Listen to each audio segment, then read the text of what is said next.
Hey everybody, welcome to Good Day Farm. Here we are in the kitchen again today for this video.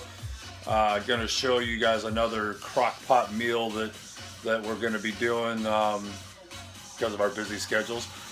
This one's actually for Cindy. She's doing a potluck at work, and since it's midweek and because our shifts and schedules are so different, pretty difficult to actually for me to make something for her to take.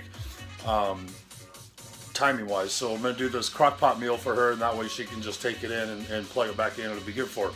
So what we're doing is pulled barbecue pork the way I make it.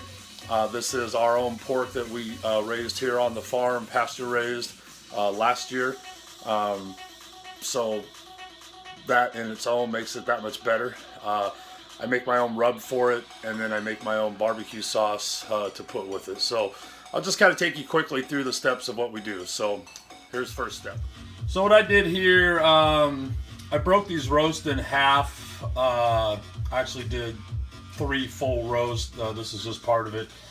And I did a rub last night when I got home from work. So at about 12:30 last night, I rubbed these down real good with my homemade rub, and then let them set overnight.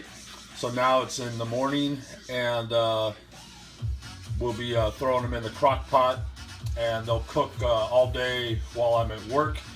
And tonight when I get home, I'll separate it and pull the meat off, and then put it back in with the barbecue sauce and let it kind of marinate overnight. And then she's taking them Wednesday morning for her work potluck. So here's some of the crock pot action. Smells so good. So these have been in here about 2 hours now. I like to just so you guys know what I got going on here. I layered the bottom of the crock pot with just some big cubed onions, and then put in my meat. Took 2 oranges, just halved them and squeezed the juice out of those over the top of everything, and then just threw in the whole orange there. And then I feel the liquid you see in there is actually a red ale, an amber ale, kind of in between. It's from the Northwest, but I'm able to buy it here in Illinois. I really love doing crock pot meats in beer or ale. There's no issue of the alcohol residual. It'll cook out, but something about the alcohol really breaks the meat down, tenderizes it. But you don't have to do that. You could use water. I wouldn't really recommend straight water. I would use chicken broth at the minimum, something to help give some flavor. So, but I'll let this cook till I leave for work. I'll turn it all the way down as low as my crock pot will go, and this thing will sit and stew for the next 12 hours. And then when I get home tonight, like I said, I'll pull the meat out, and we'll separate it, and get it off. There's a little bit of bone in there, there's a little bit of fat. Get it all separated out, and then we'll throw it back in, drain the pot, throw it back in, and then put my homemade barbecue sauce in there. I'm about to make the sauce now. I'll show you guys that when I'm done here. So that's basically all the ingredients that's going to go in my barbecue sauce. I use ketchup for the base, simply because it's easier than making your own ketchup. It's got some honey, brown sugar, molasses, and then all the different spices. I got black pepper, paprika, garlic powder, onion powder, chili powder, cinnamon, and nutmeg. It's kind of a sweet, thick barbecue sauce, but I find it works really well for these pulled pork sandwiches, and it actually works really well. My favorite thing to do it for is on baby back ribs on the grill. When I finish the ribs, I'll kind of mop it on, and it just gets caramelized because of all the sugars in it. It just gets real sticky, gooey, thick. So if you like that type of barbecue sauce, hit me up in the comments. I can share the recipe for both this and the rub. They're on my blog, my recipe cooking blog that I was talked about before that I had tried to do. So they're there available for you guys if you want to take a look at them. Just let me know in the comments and I can share the links. So that's the barbecue sauce after we mix everything up. Look how dark that is, and I don't know if it's gonna be able to show you here, but pretty thick. And that, of course, would be because of the molasses, you know, being added into it. If you've not worked with molasses in your foods, especially barbecue sauce, and I even put a little bit in the dry rub, try it sometime. It really adds a depth. I can't explain it, but you can tell that it's there, and you can tell when it's not there. It adds a little bit of character to the flavor of the food that you might not find without, you definitely wouldn't find without it. Anyhow, so that's the sauce. I'll set that aside for now. And like I said, we'll check back in when I pull the pork. I mean, I always put a little bit of sauce. I don't want it soaking in it, but I want a little bit in there so it can, like I said, it's going to kind of cook, overnight with that and really just get in that meat. And then I always serve the sauce on the side so you can put it on your, when you're making a little sandwich, you can put whatever you want on there. Anyhow, just thought I'd show you guys, these are the kind of things that we have to do around here because our schedules are so hectic and busy, and we're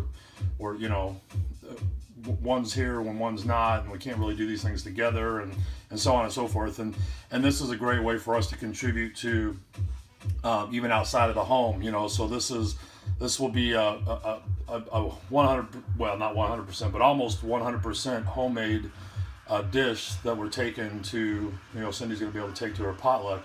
And by homemade, I mean, obviously it's homemade because I put it all together, but, we raised the pork.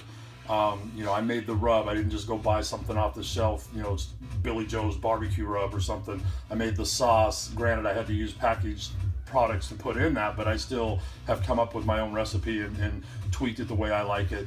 So I feel like that just adds to this. I could have easily just bought, a store-bought roast, or hell, I imagine you can buy pulled pork pre-done in the store, but I could have just bought a roast, threw it in the crock pot, plain with some water, put a little salt and pepper in there, and bought a bottle of KC Masterpiece or something and called it good. We don't do things like that around here. So anyhow, I wish you guys could smell this. It smells really good. We'll check back in when we have the finished product. Okay guys, so I pulled out the meat, actually did 2 batches through the crock pot. Like I said, this is for my partner Cindy to take to her work for a potluck, but a single batch of this would have been how we would have done it for ourselves, on the weekends to eat. So I've already pulled some of it here. This is the second batch of meat. I'm going to pull that. I like to do this just with my hands. I'll pull the meat out, let it cool for 30, 45 minutes. I don't want it to get like cold back in the fridge because then you can't pull it apart. You still want it tender.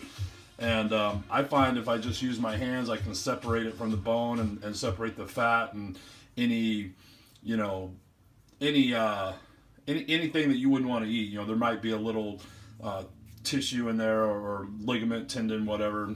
Usually not a whole lot in these shoulder roasts, but there is fat cap. And I like to keep the fat cap on while it cooks, obviously, for flavor, but I don't want it in the pulled portion. So I just wanted to show you that. So that's all been pulled, just like I said, by hand. And what I'll do now is put that back in the crock pot and add just enough barbecue sauce to kind of coat everything. I don't want it like a soup. And then just leave it on warm to serve. So I'm gonna prepare it here at the house and get it all nice and temp, and then I'll have to move it to a Rubbermaid container, and then I'm gonna take everything to Cindy's work for her on my way to work, and then set it back up in their lunchroom, for their big potluck dinner they're having. So anyhow, I'll show you what it looks like coated with sauce, but this is pretty much the final step. You could leave it like this if it was warm and let people sauce it to their own liking. I just like to have a little bit on there, and I like it to cook in the sauce for at least another hour or 2 to just kind of really marinate it. Personal preference. Hang on and I'll show you the finished product. All right, there we have it. Got the meat back in the crock pot.